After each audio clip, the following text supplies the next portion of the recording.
Hey everyone, and welcome back to another Patreon painting video. Yep, you heard that right. It's a painting video. That's kind of rare, isn't it? Usually we get tutorial videos or process walkthrough videos or just like rambling update videos.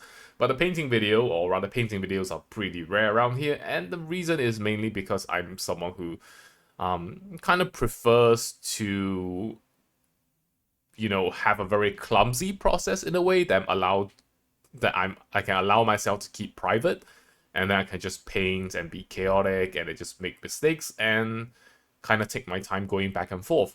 And for like a more instructional context, I think that method might be a little bit too chaotic. So I've been pretty apprehensive about sharing this in that sense.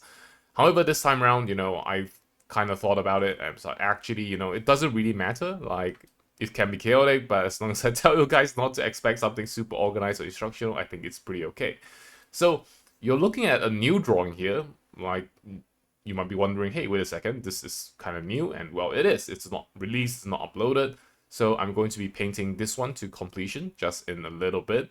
I'm not sure if I'm going to be able to release this video in June. Ideally, I like to be able to kind of release the drawings first because I always like the impact of people seeing the finished work first. And then I could release this one that you're watching right now, and then we can have a little bit of a walkthrough of what it's like to be painting this, how it's like to finish this particular drawing towards the very end. So as you might notice, the drawing is not at a very raw stage. I wouldn't say it's completely finished just yet. There's plenty of rough parts here that require a little bit more tuning. Bunch of things need to be done. However, I would pretty much assess this as being about 75% complete, right? There's a couple of small things regarding the character, like sharpening up all these areas, the creases in the clothing. Some of that is not, working as perfectly as I would like. Small things like that, which are not actually very minor at all, they're pretty important. But also, there's one more drawing. So this is going to be a dual. It's not quite a full 4 set, but it's a dual illustration. So it's going to be very focused on the characters. So we have one more of In that we're going to show you guys a little bit later. But right now it's Irina, and then we're going to be painting her a little bit more, hopefully for about 40 minutes or so. Let me get my timer out so that I want to keep the video still, pretty compact for you guys as well. So it's not too long. Um, and also for the sake of my own throat, it's been a little bit since I last recorded, and I want to kind of ease myself back into things just a little bit. So I'm going to start painting this character. I'm going to talk about what I'm looking out for, and then we can kind of just go from there. So I think it should be pretty fun. And as I mentioned before, it's something I usually don't like to do because I feel like I want a little bit more control over the painting process. For example, I want to be like, okay, today we're going to do exactly this, and I'm going to demonstrate to you, that stuff. But for this one, I'm just going to just start painting and hopefully explain myself along the way. So right now, I'm kind of working on some of the cleaning up some of the small details of the character. If we do an overall assessment of the character, we can tell that I would say most of the pose is in place. The pose isn't too terrible. Right, there's a little bit of cleaning up that needs to be done mostly. We might also want to add in a couple more patterns for example, the character's jacket here, right? A couple of patterns here to sort of smooth things out a bit. But otherwise, I would say that we're in a pretty good spot, right? There's nothing really too much. There's nothing too much missing from this particular drawing, I would say. And then we are fairly ready to kind of take it into the polishing stage, which is what I will be demonstrating a little bit more of today. So in this particular stage, what we're really going to do is, well, there's no better way for me to kind of describe that other than, just straight up demonstrating it. So you can just kind of look on screen and see what's going on, and it's going to be, in a way, kind of self-explanatory, right? So we're just cleaning up small things like these, small artifacts like that. And in a sense, they are not crucial, but what happens is that during this process, or rather during this process as I like to do it, I kind of notice other things, right? For example, we just had this very sharp crease here, and this is a kind of situation where our airbrush is very helpful because we don't really want this sharp crease in this particular portion of the jacket because that's just not how this particular area works, right? Because it doesn't really make sense for a flowing, billowing jacket to suddenly have like this very, very sharp crease as we saw just a couple of moments ago, right? And so in that case, having an airbrush or smudge tool, that's totally up to you. That is so convenient in helping us kind of resolve that issue, right? We can resolve it really quickly. We can just kind of get rid of it. And then we have something that makes physical sense, right? Because at this stage, what we're trying to do is to sort of tune in the physical, how much physical sense does the particular, does this particular rendered presentation make? Because if a rendered presentation doesn't make much sense, then we really can't finish the drawing that way, right? So it's kind of about making sure things are accurate in terms of like, okay, so is this crease sharp? Is this crease a little bit soft? So these things are stuff that we don't really consider early on because we just want to figure out the composition. We just want to figure out how certain bits and pieces of the composition is going to fit together. We're not really thinking about all these more, well, the finer stuff, so to speak. But at this current stage, this is where I want to start thinking about them. And so here we are. So there's going to be a little bit of a plane flying over my house right now. So I'm going to pause my commentary, but I'm going to keep painting.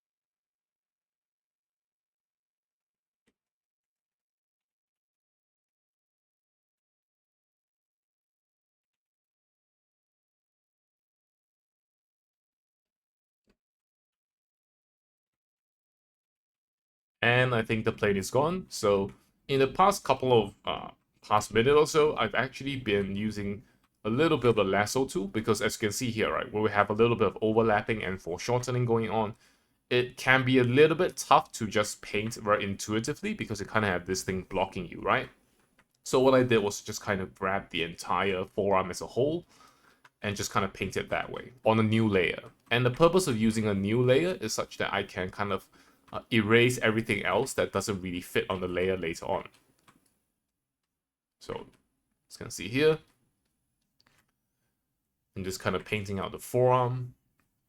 Right, I'm allowing myself to paint onto other bits of the drawing because we can just erase that later on, and we're going to erase it right now because it's looking pretty okay. Right, kind of get the skin tone of the, let's see, of the gun.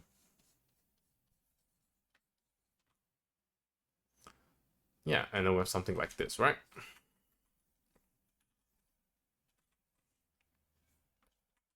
So for scenes like this where we're zoomed in pretty close to the character, nowadays I'm starting to find a little bit more of a need, kind of. It's not really a need, but I feel a little bit of a, I just feel like it feels pretty good to go in and paint the details, not in the sense that we're drawing lots and lots of fine details, but more in the sense that we want to make sure certain elements are correctly drawn. Like for example, we have the shadows or the shadows between the cuff of her shirt and her skin, and we want to use that little bit of occlusion effect, which is something admittedly that I don't really use too much.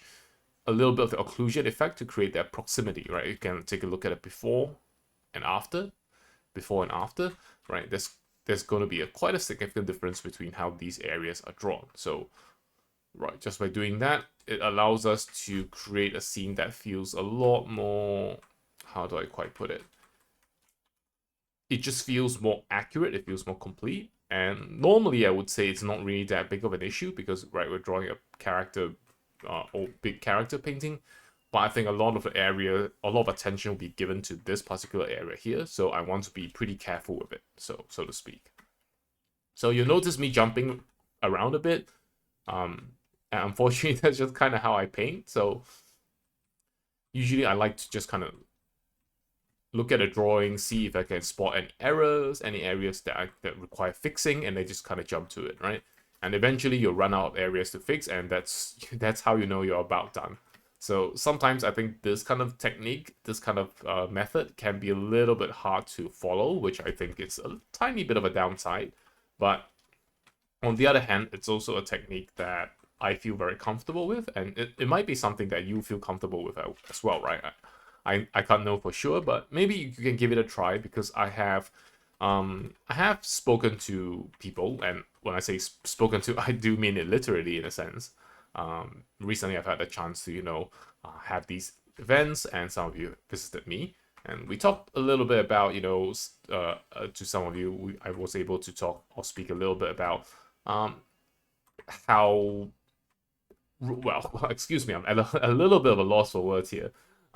So I had the chance to kind of talk about the difficulties of the process, or as some of you have shared with me as well, the difficulties of how to kind of get everything to line up. Like, it's really hard sometimes that we can't really, it's almost as if we couldn't really retain control of the drawing as it goes, because it just gets more complex, right? There are lots of things that we want to draw, there are lots of things that we want to express, but somewhere through the process it just feels like we start losing a little bit of control, like we're not really sure how we should proceed with certain parts of the drawing, and then things kind of get challenging that way.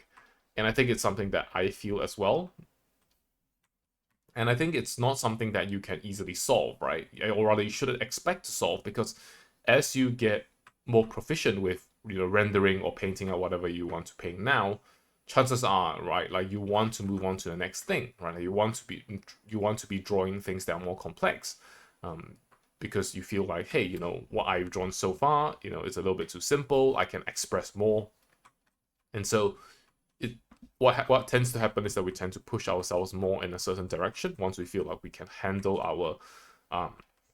we can handle our current level, right? So our drawings tend to get more complex as we get more experience, and I would like to think that one day I will be sufficiently experienced and proficient such that I have full control over how complex I want a drawing to be. Because quite frankly, sometimes I feel like I am sort of pulled towards drawing things in a slightly more complex manner than I would maybe fully prefer, if that makes sense. Because sometimes I feel like when I look at my older drawings, there's a sense of simplicity that I do like as well. Of course, right, there's also a sense of insufficient detail that I want to be remedying as well, but that's another matter altogether. But at the same time, I think it's important to be able to sort of, how do I quite put it? I think it's important to be able to manage. Right now, I just kind of stamped visible because I'm going to do a little bit of a liquify on this area. But going back to what I was saying, I think it's important to be able to manage the level of detail in your drawing, as well as your own expectations, right? Based on how proficient you are, what kind of scene you're drawing, right? And all those kind of things. Because sometimes when we are aiming for a scene that's maybe a little bit too complex for where we are right now, let's say we are kind of practicing, we have drawn a couple of character scenes, but suddenly if we feel like drawing a very complex environment with lots of architecture, stuff like that, there is always going to be a chance that it could just be a little bit too hard to it could be a little bit too hard to swallow all in one go, because it's like, okay, it's too many new things, right? How are we going to handle this portion? How are we going to handle that portion? We may not have the requisite experience in a sense, because surprisingly a large amount of ability to handle more complex scenes, all that kind of stuff, it surprisingly comes from experience. Like, I know it's kind of weird because we're not always painting the exact same thing, but it's almost as if as you sort of paint more, your mind kind of has this ability to adapt to the complexity that you're trying to put out, and then you're able to essentially master, in a sense, that level of complexity, right? You're able to approach it and it doesn't overwhelm you. It doesn't make you feel like, oh, I really don't know how to improve this piece. And you're just going to be able to push yourself further and further and further in that sense, right? Because you're going to look at the same level of complexity, maybe 2 years down the road, and then it's going to be like, oh, this is sort of the middle stages of the drawing. Whereas maybe right now, the same drawing to you will look fully complete. You're really not sure how to advance it even further, any further. And yeah, I think that's just kind of the way I see improvement in a way, because it's not really about like, oh, I want to draw this, or rather I thought of drawing this, so I've improved, right? Because everyone can just pick up lots of cool ideas, but how you exactly process those ideas, how you kind of present those ideas, in terms of, building up a scene that you can actually, fully draw, that you yourself can fully grasp in a way. I think that is something that is sometimes overlooked, right? Which is why as we are drawing, sometimes we run into a bit of a rut where we feel like, okay, so I've got cool ideas, but somehow like my rendering skill is just not catching up. Like, I know I wanted to draw this idea, and the inspiration I saw for that idea is really good, but somehow, right, just somehow um, I'm not able to arrive at the same result, right? When I draw it myself, I'm not able to get, as good of a result as when I was looking at the reference. Or rather than that, right? I was very clear about what I wanted from the reference, and I kind of extracted what I wanted from the reference, but somehow, right? Somehow, it just didn't feel as, let's say complete. It doesn't um, feel as well. My vocabulary is kind of being strained today. So what I'm trying to say is that you may be disappointed by your own attempts at more difficult drawings, and I think it's something that is perfectly normal. That's something that I feel every day as well, um, because doing every drawing, right, I always try to draw something a little bit new. Of course, I love drawing like these two characters in a sense, right? You could say, hey, like, you're talking crap, like you're always drawing the same two characters. How could you be claiming that you're drawing something new? But I think what's more important is we're always trying to at least include something new, right? In each of our drawings. Oops, the plane is coming again.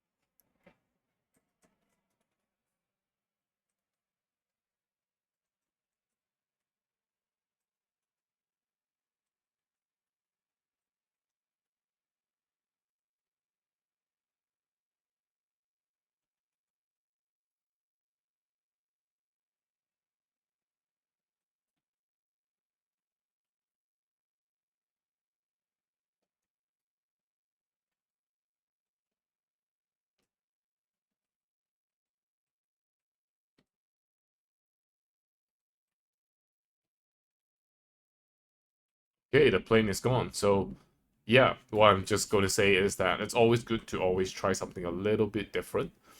So this time around, as you can see from this scene, I really haven't done a scene with this combination of lighting, right? Or with this combination of movement. So I've done scenes before where the character is pointing a gun forward, but I haven't really done it with this kind of lighting, this kind of full body presentation. So this time I want to give it a try. So in a sense, it's something new. It clears my own quota for being new enough, I guess. And yeah, it's just something that I want to make sure that I'm always at least aiming for. I think it's not feasible to be like, okay, every drawing has to be perfectly new, everything has to be fully different, like no repeat characters allowed. I think in that sense, you're just kind of suffocating yourself, because I think you should draw what you think is fun. But I think more in a sense of that, wow, man, I am not used to really painting and commentating. But yeah, but rather than um, forcing yourself to add new things, I think you should just allow yourself to kind of think about what kind of things you want to draw, and then slowly incorporate complexity into those things, right? So, for example, let's say you love to draw scenes where, uh, or rather, you've been wanting to draw a scene where your characters are, having a drink at a bar, right? A bar is a pretty complex place in a sense, because there's a lot of there's a lot of there's a lot to that environment. There's a lot to that particular setting, right? How do you make that setting convincing? What are the elements that you need to include in that setting to make it look like a bar, right? There's so many things regarding that require consideration that it's not easy at all. But right, because it's something that you want to give it a try, then I would recommend that you kind of try it and allow yourself to be, in a sense, sort of feel the complexity and the challenge of it, right? Feel what you're lacking, feel what the execution is asking of you, and I think that is how we kind of grow, right? So recently I've also received an inquiry on, like sometimes it's difficult to improve. It feels like improvement is so slow, like what's going on, right? And in a sense, the person asking me also felt that it may be a little bit difficult to, um, they felt it was a little bit difficult to, wow, my train of thought is all over the place. Um, they felt it was a little bit difficult. Okay, I'm going to have to think about that for a bit. I'll get back to you on that while I keep painting. So right now we're handling the fingers. The fingers are a really difficult part of the drawing because, well, yeah, they're just very, very delicate parts of the body, right? And let's say if I draw it wrong, it's something that is immediately visible because we all know what fingers look like very intuitively. So in that sense, it's something that requires lots and lots of care to get it as right as you can, as soon as you can, because otherwise it's just going to be a part of the drawing that just looks wrong and it's very easily detectable. So which I think is the main thing, right? Because if you draw a very complex piece of machinery and a couple of things are not quite there, maybe the only people can really spot your mistakes are going to be people who also draw complex mechanical objects for a living. So in that sense, you get a little bit of a free pass. But for things like fingers, for things like eyes, right? These things, faces, these things, it's very easy for someone to spot, a little bit of a mistake that you've made, uh, or some imperfections, or just maybe even worse, right? Your proportions are a little bit off on the face, and things like that are very obvious, right? I think it's something that's kind of scary about it because you could be drawing a lot, and then uh you could be drawing a lot and then you feel like, hey, I should know what a face looks like, but a couple months later you look back and you're like, oh my goodness, like I drew that face really wrong, right? Like clearly there's a mistake here, here, and here. And then it's just something that I felt quite a bit when looking, or rather I feel quite a bit when I look back at my old drawings. Oh yeah, and so going back to what I mentioned, that I received a query on. So that particular person, and they asked about, uh, or they talked about how it's difficult to kind of start their own personal work because they've been doing photo studies, and when we're doing photo studies, we have sort of the benefit of having a very reliable resource that we can kind of rely on. Once again, right, my vocabulary today. So we have something that we can rely on, something that's very rock solid that we can fall back on. It gives us a lot of good information. And let's say if it's a subject material or subject matter that we like, then we're also drawing something pretty fun. So studies are pretty fun in that sense. But that person also mentioned that because they're doing lots of studies, they feel it gets a little bit difficult to kind of go back to their own personal work, because if you're doing fully original work, what's going to happen is that you don't really get that full ability to reference something as you would do in a study. And I think it's definitely a very valid concern because suddenly you feel like, the training wheels are off, you don't really have something you can refer to. And then like how do you kind of handle that? And I thought that was a really good question because I'm also someone who did a lot of studies back in the day when I was starting out, right? I would copy lots of photos and then I would do lots of that kind of stuff. And copying photos felt really good because, right, in a way you're learning, in a way you're getting in your practice, in a way you're getting a feel of what it's like to paint. You're getting that mechanical movement in. But on the other hand, you're also, learning about lighting, you're building your own confidence. You're like, oh, like all it takes to paint this is a bunch of brush movements that I can also perform, right? Like if you kind of just pay attention to the painting process and all that. So it's a bit of a confidence builder. I think there's a lot of value in that because early on, right? Nowadays, there's all kinds of stuff on the internet. It's easy to get demoralized, especially when you're just starting out. You'll be like, okay, so I would love to do this, but can I do this at all? And then it's one of those things that I would say can be very um, threatening, right, to your own level of confidence. So I think in a sense, if you're able to enjoy the process of studying photos, it's really, really good because it gives you good amount of information as to what's going on. You can have fun painting it, of course. And yeah, it's just all around something good to spend your time on. And of course, the difficulty is that when you sort of want to draw own drawings, you lose those training wheels. So, and my perspective on that is that there doesn't really need to be a very clean divide between, oh, today I'm doing a study, and then tomorrow I have to not do a study. And I think that kind of thing is not really necessary. I don't think it's really necessary at all to think of painting in that way, because ultimately, right, we can't draw things that we don't know, right? We can't draw things that we've never seen before, and we all know that spiel, right? There's no need for me to say that again, but because of that very simple principle, what happens is that even when we're drawing our own original work, we're still drawing things we've seen before. And let's say we're trying to draw a scene with our own characters, right? But we're just not familiar with one part of the scene. Like, for example, if I want my character to raise her arm like this and raise her gun like this, like, how should I draw this, right? Maybe I'm not too familiar with it. Maybe it's been a while since I drew something like this, right? So I can go and look at a photo reference. I can go and pick up information from that. And then in that situation, would it be considered doing a study, or would it just be considered doing original work? And I think in a sense, there's no real need to define that very accurately because it doesn't really matter at all. Because all we're doing is we're learning, we're painting, we're absorbing information to express something that we want to express. So in that sense, I don't really want to frame it as perfect advice, but in terms of that, my opinion was that I think it's important to be able to treat your own work also as somewhat of a study process, right? Because I think that is when you kind of allow yourself to learn, but at the same time, you allow yourself to also express what you want, right? Let's say you want to draw a character that is in this particular style.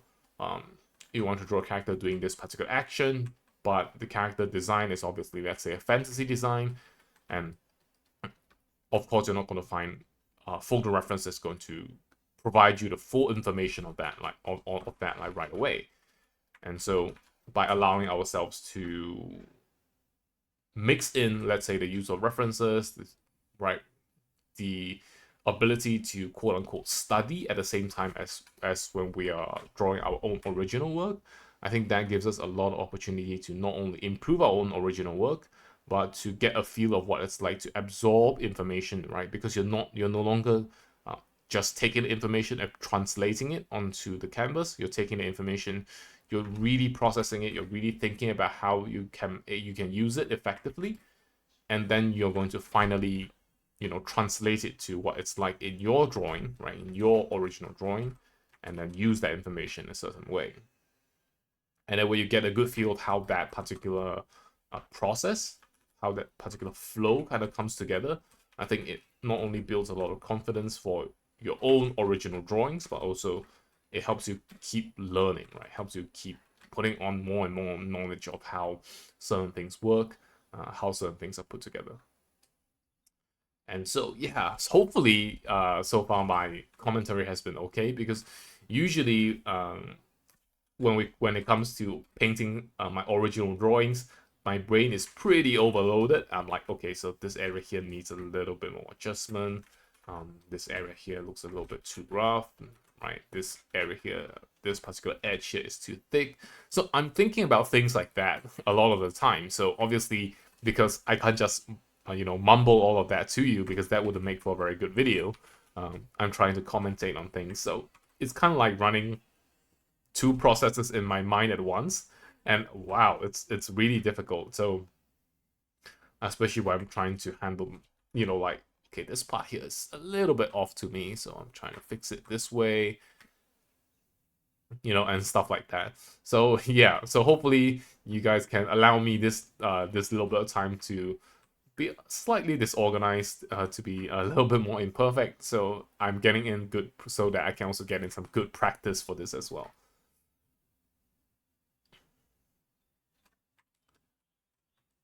yeah, I'm also gonna pause. I'm also gonna pause a bit for moments like that where when I'm really just kind of figuring out what to draw for this particular part, how to translate the creases over. As you can see, we were able to translate some of the creases. We're able to allow them to sort of follow through a bit more. And yeah, for example, this part here, I think that the way I draw creases isn't really that great at all. I think it could be a lot better, but for now, this is as far as I can go because as I just mentioned earlier, right, like my brain can no longer process these creases in a way that can meaningfully affect how I draw them. If that kind of makes sense, right? Because I can no longer tell, okay, so this is the part where I need to add something more, this is the part where I need to add something less, right? Like I'm unable to make the decision on that. So chances are what I'm going to do later on is to kind of find some references of a shirt in this kind of position, which I do already have, right? I looked at myself in the mirror, um, but it's just kind of difficult to capture it very precisely. So having a little bit of a struggle now. And I'm thinking whether it's good to have these two parallel or if we want to kind of move this in a little bit. Right, I think moving these in a little bit kind of makes sense. Yeah, I think something like this makes sense, but we want to make the line a little bit more direct.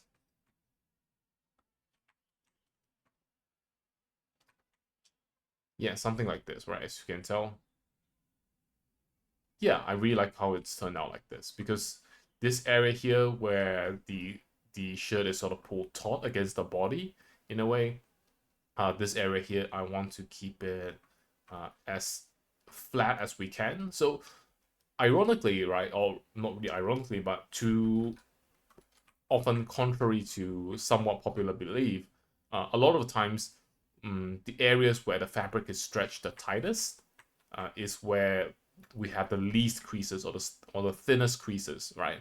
Or and rather the area where the fabric is the most loose is the area we have a lot of creases.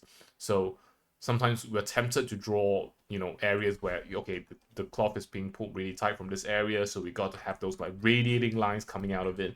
But in reality, when something is pulled very tightly across a particular form, right, it could be like a cloth or a canvas draped over a machine or something like that. Um, what happens is that you actually get very little creases because of how tightly that thing kind of wraps around the form.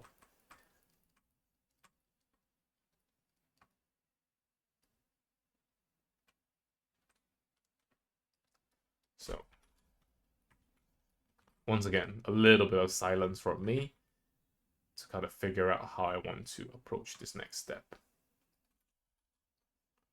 In this case, we're also working with a slightly unique challenge, and that is we have the cast shadow from her coat that's kind of being cast across this way. So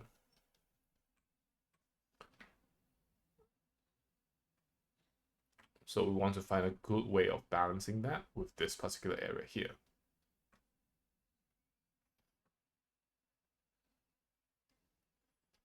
Yeah, so far I'm surprisingly pleased at the results. Once again, right, very minor areas here like these creases, they don't really feel that important, but I think let's say if you want your character to, let's say, swing her arm back like this, right? You want to feel that kind of stretch at least a little bit. And one more thing I can say is that sometimes you want to spread out the creases, the hardness of your brush, because if you are someone who paints similar to the way I do, we use a lot of flat round brush. It's a very very handy brush because it's just very multi-purpose. Doesn't take a lot to manage it. It's very straightforward. It's good in all those ways, but its shortcoming is that it doesn't really allow for soft edges as much as sometimes you might require. So here I use airbrush. I've been using an airbrush for a while now in a little bit of conjunction with the lasso tool. And what's really good about the airbrush is that it creates soft edges. And I think soft edges is something that's pretty underrated, especially when you're trying to create something that feels a lot more rendered to completion. Especially when you're drawing a character a little bit more up close, right? You need that sort of um, You need that kind of level of completion to make it feel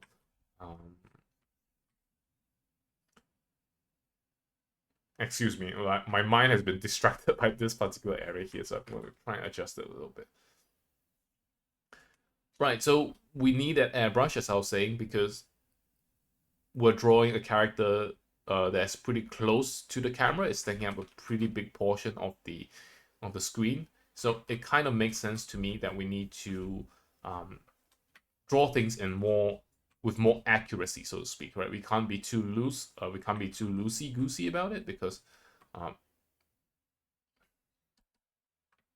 we can't be too loose with it, because that is going to essentially be inaccurate, right? And we don't really want things to be inaccurate, especially when we're showcasing them up close and personal.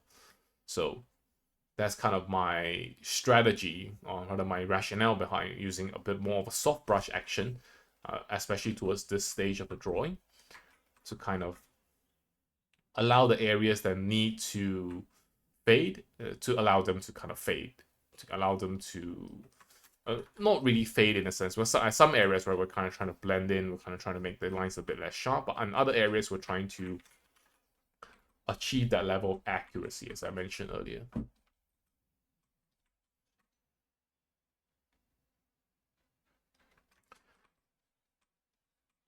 Trying to achieve that level of accuracy.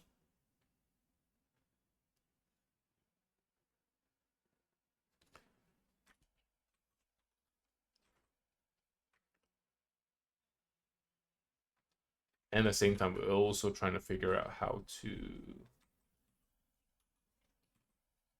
translate the forms accurately to the values, right? Because what I'm painting now isn't necessarily, oh, this area has to be this light. What I'm thinking of is, okay, this forearm area is sort of flattened. If we look at own forearm, right? Like the upper surface, let's say you have your hand palm up, the upper surface is actually pretty flat.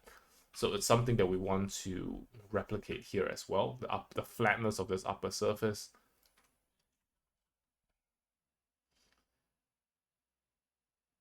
Just going to flip it back. The flatness of the upper surface is pretty important to sort of making sure the form reads accurately. So just some very basic adjustments here. I'm actually really happy with the adjustment that we were able to make to the character's shirt area here, because this, I think, it really makes a very big difference in how the drawing reads. And I think at this part, right, as when we're going very close to where the shirt kind of interacts with the pants, I think it's okay to use a bit of a harder brush, because that is much harder interaction, more direct interaction. The creases are sharper, so using the actual sharp brush, kind of, or an actual more harder edge brush, allows us to kind of bring out that direct connection, right? That very small crease that sort of starts here, and kind of, as you can see, I just use the smudge tool a little bit to kind of allow us to create these little bits of pulled fabric effect, that little bit of stretch, right? I want to make sure the origin point is really, really thin. At the origin point, I want to make sure there's almost like no room for looseness, in a sense.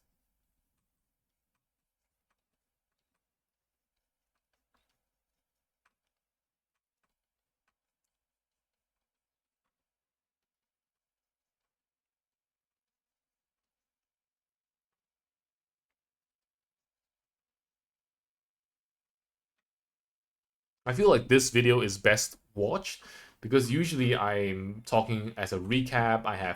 I'm able to talk in a more, focused manner. But right now, because I'm painting as I'm talking, it's really not as good of a listen, I think, as if I were to paint or only paint or only speak. So I think this video is best watch rather than listen to. So you can see actually what's going on, and I think it adds a lot more to the viewing experience, shall we say.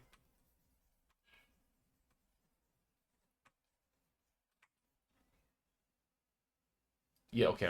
So basically what happens is that I kind of want to resolve the area of the creases here once again, right? Because we are indicating that her shirt is pretty tightly tucked into her pants, because this can affect a lot in the drawing.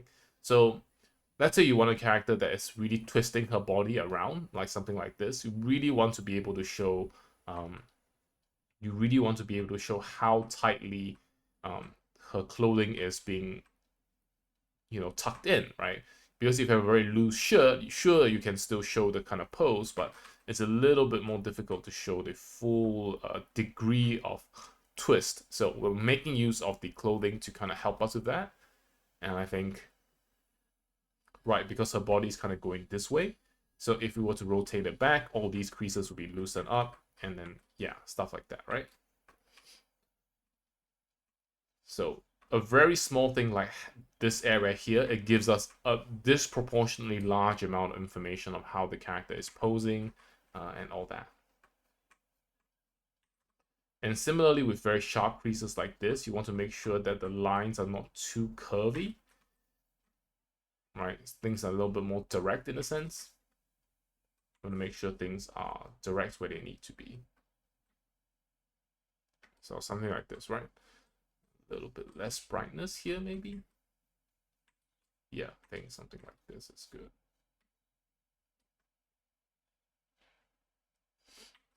By no means perfect, but I think, once again, right, it's all about how much can your brain handle right now. And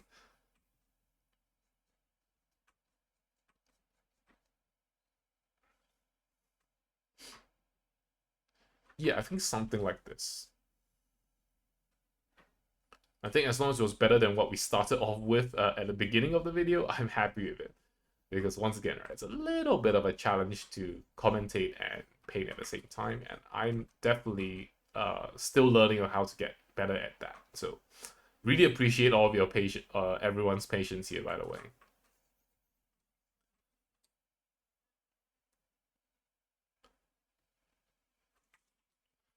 I'm gonna flip it again so we can get a better look at it.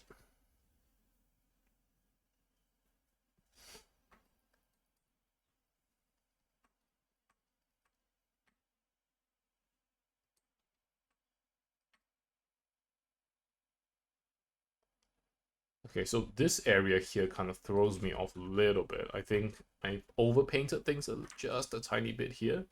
I think the original is pretty okay.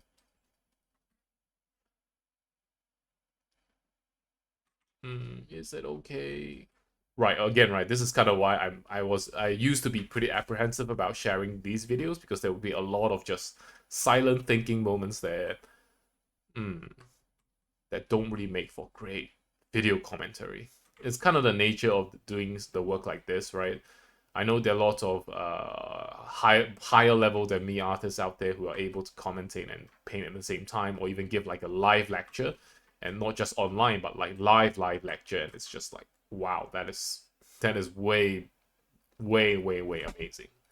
So now what I'm gonna do is to kind of get rid of the tie for a moment, because the tie, I think, is holding me back a little bit. I'm painting around it too much, so I'm gonna get rid of it just for a little bit. I'm gonna get rid of it just for a little bit to see how I would paint this without it.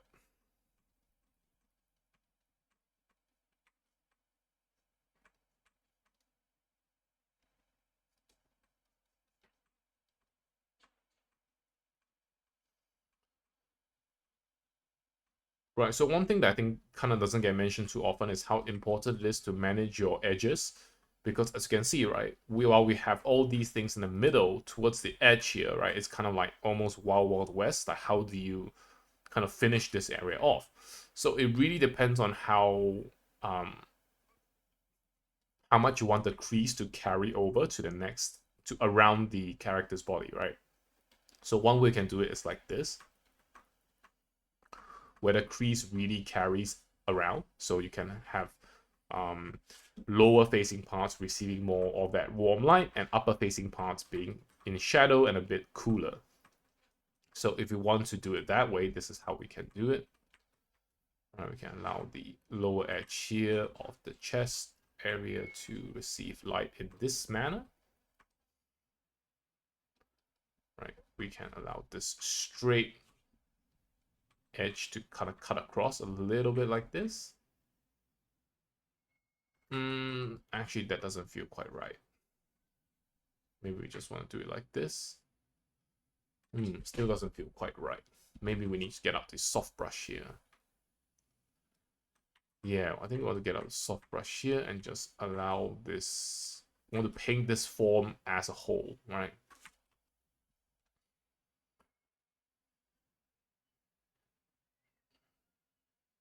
So as you can see, a lot of the cleaning up process isn't so much cleaning up, but rather like reconfirming the forms, rechecking a lot of stuff like this, right?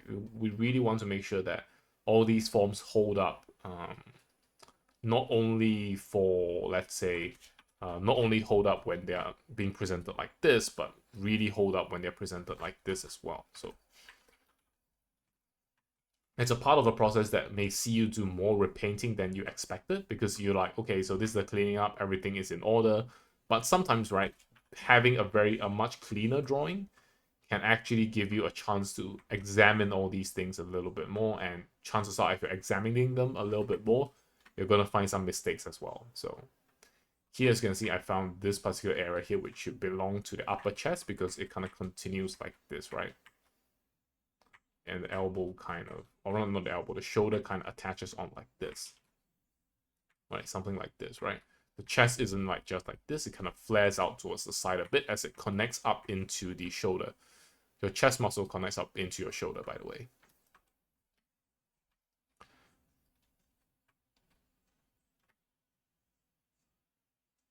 Yeah, so getting rid of the tie allows us to paint this area in a little bit more detail.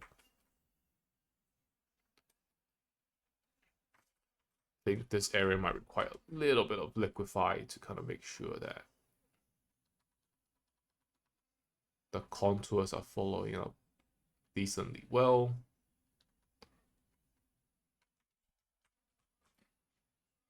Stuff like that.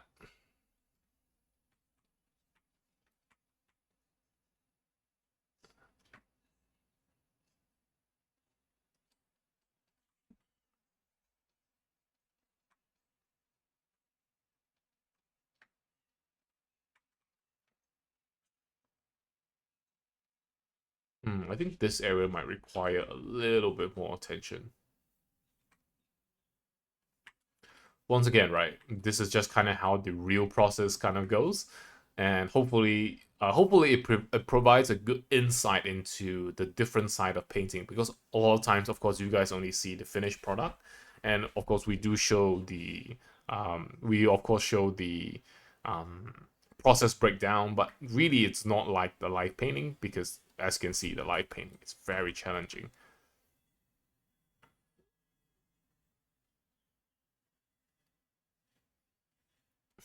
So I think we want these portions to kind of sag down a bit.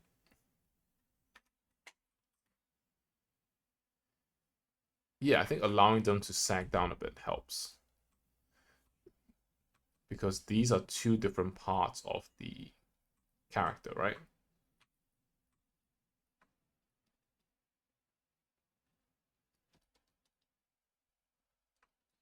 Yeah, I think allowing...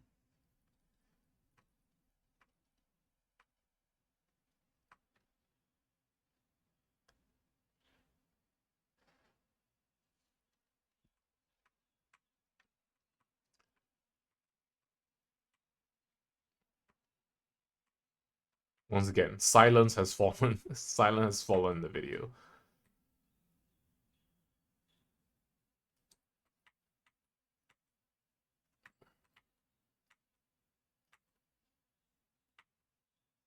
Yeah, this kind of goes down and then connects to that.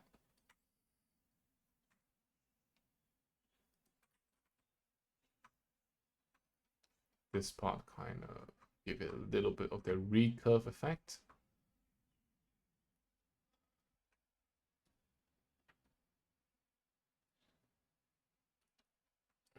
I actually like this part originally, like this.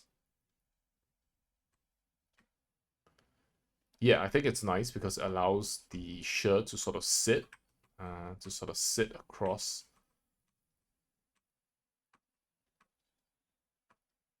kind of sit across the area here, right? Because this area is a bit looser, the shirt kind of falls down on this area here, and then it just kind of sits like this.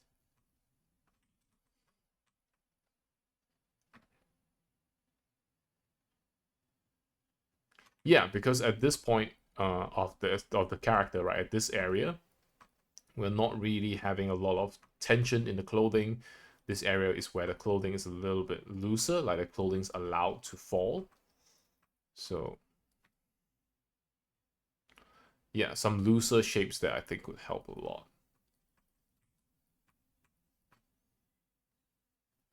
Yeah, basically allowing the shirt to sort of sag in this area a little bit more.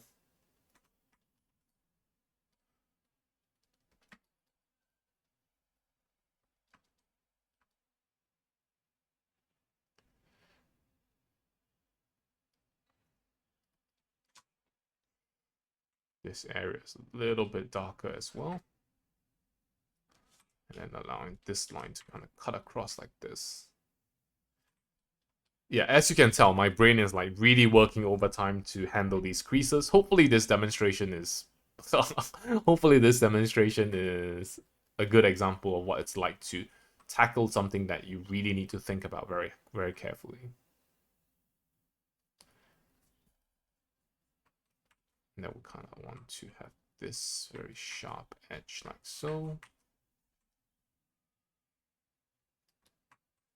Once again, this is where experience comes in, right? If I'm someone who draw clothing creases a lot, like very carefully as well, that is, I will be able to handle this part so much easier because I have a lot more muscle memory going on.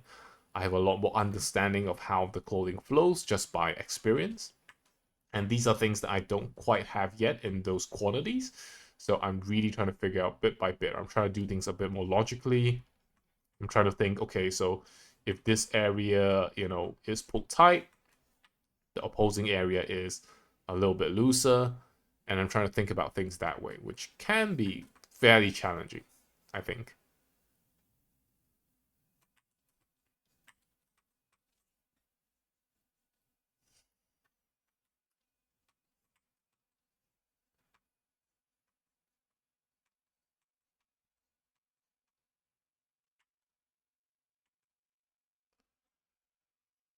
Once again, we want to sort of reverse things to kind of take a look at how it's going.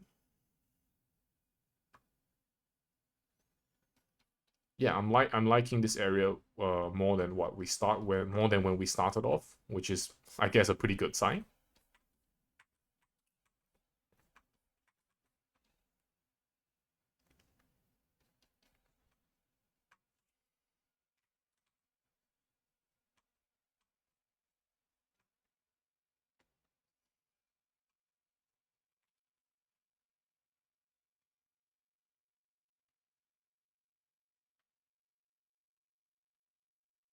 Let me just kind of get rid of the tie sort of from this area to kind of take a look.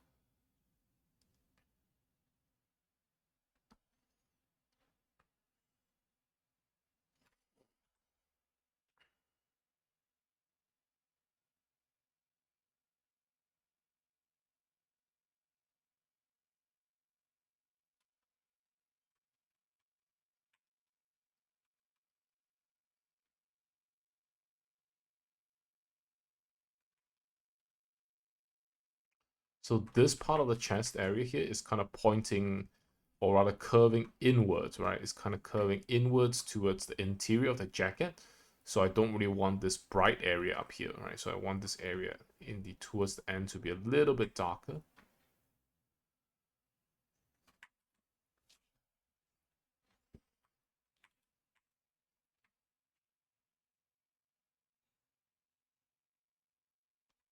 Once again, right, in the grand scheme of things, probably not super crucial, but sometimes I think it's really the nitty-gritty parts of the drawing that kind of trains you the most, I think. Like, it's the part where you train yourself the most, I would say.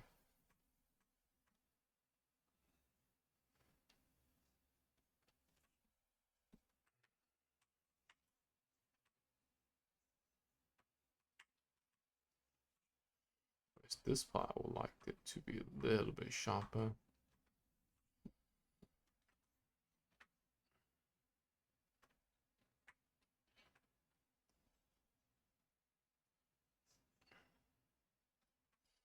Overall, I do like the effect.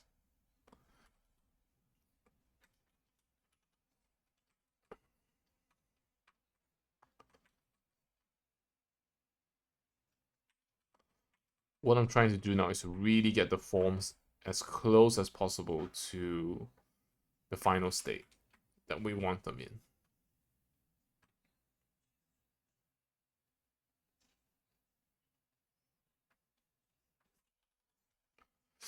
These are facing lower down, so we can kind of...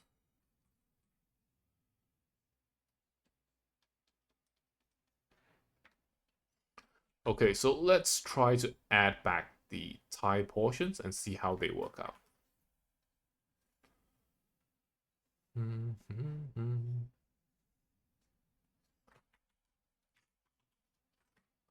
Okay, so this is with it added back in. So we want to add the shadows in. I think I want to do it on a new layer here, because that allows me to kind of just add a little bit of that blur.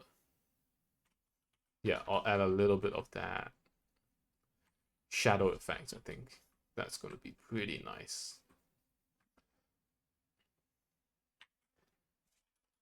Clear up this area of that shadow effect. And then we want to soften it up a little bit. So we end up with something like this, right? We want the sort of ties, the presence of the tie to be reflected across the character, but we don't want it to be too strong.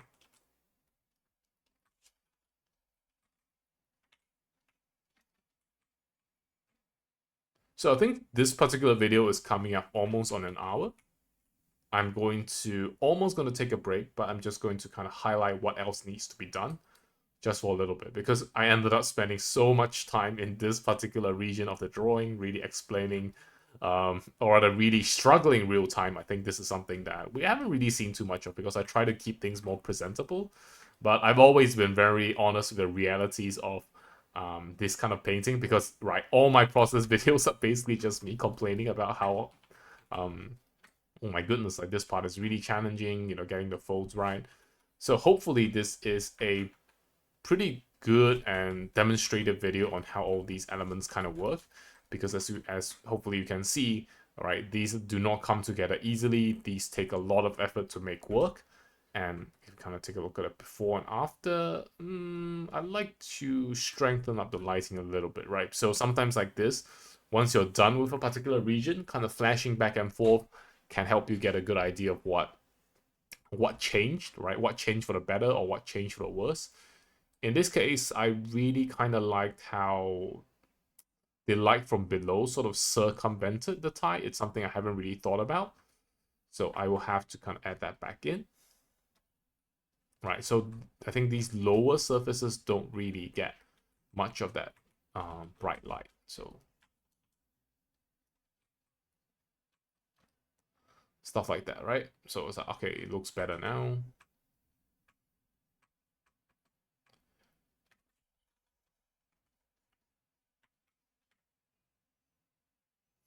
Which is why I think painting is really a back and forth process, because sometimes we are painting something like this, we're not using a 3D program. Maybe I should be using a 3D program, to be honest. But when you're painting stuff like this, you're really trying to figure out the exact forms of things, because I know it looks, once it's done, right, it looks kind of easy. It's like, oh, so that was all, that's it. But when you're in the middle of drawing it, there's a lot of things that need to be thought about. There's lots of things that need to be considered. And so the process is usually pretty rough, especially for someone like me. I'm not an expert at drawing clothing folds. Hopefully one day I will be, but for now, right, it's definitely a bit more of a struggle. But today, I think one of the happiest parts of today's video is that I was able to actually fix a part of the drawing that's been bothering me for a while, which is this particular area here, right? So I'm glad I was able to fix it.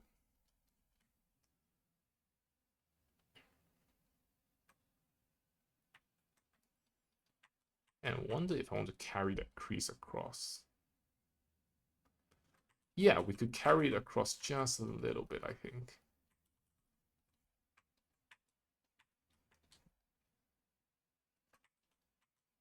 But once again, right, if you recall what I mentioned about things being tight, because if we're kind of twisting the body kind of this way, this area would be where everything kind of like fits to the skin, right? Skin tight. So if you want to make a crease, the crease should come out somewhere like here, right? And then we want to weaken that bit. And then we have something like this. So if we kind of group these together and flash back and forth, excuse me. Yeah, I think I do like the overall effect of how it ended up. I think it's an improvement from previously. But I'll have to keep working on this. And yeah, hopefully this particular little snippet of the video has been a pretty good. I say snippet, but it's been like an hour. So hopefully this has been a pretty good demonstration of why I take so long, because I'm very, very particular about all these tiny things that, to be really honest, I don't think they matter that much, but I really like to be particular about them. I really want to figure them out exactly, sometimes to my own detriment of taking too much time, but I'll continue to figure this out because I think this is what I want from my drawings. I want them to be a representation of what I can manage, right? So it makes no sense to stop early in that sense. Hopefully, hopefully this video has been somewhat helpful, because I wanted to take this opportunity to really just kind of showcase a very bare bones, very unstructured, very direct, very raw painting process that I think isn't really seen all that often. In general, really, because I feel like a lot of times it's easier, and I get the sense as well from other people who paint, that it's easier to just paint something that's a bit more less stressful on the mind. Because if we recall, we were previously painting a photo study, which I have to finish sometime soon. If we were to paint something like that, it's definitely a little bit easier on the mind, because I'm not really thinking about at the same time, right, optimizing my character's pose. Like, is the character's pose also okay? Should I adjust the pose? I'm not thinking about things like that, right? I'm mostly just focused on, um, capturing the forms, learning from the study and stuff like that, which I think is still challenging, but definitely a lot easier than just, straight up having to straight up having to figure out all these things about your own drawing on the fly as we go. So today's video has definitely been a bit of a learning experience for me as well. Hopefully it's been helpful to you. Hopefully you've enjoyed it. And yeah, as a quick preview, I want to show you guys the next video as well, which is this one. So we're going to be painting in as well in the next video. Once again, it's going to be one of these 1 hour or so snippets of the painting process. I thought it was a pretty interesting format because, once again, right, there's always the balance between a full gigantic video that takes so much energy to record that I feel like I'm not paying as much attention to the actual drawing as I could. Well, versus, like something that's too short that maybe doesn't have as much meat in it. So hopefully today I was able to showcase a good slice of painting fabric and struggling with the fabric, really.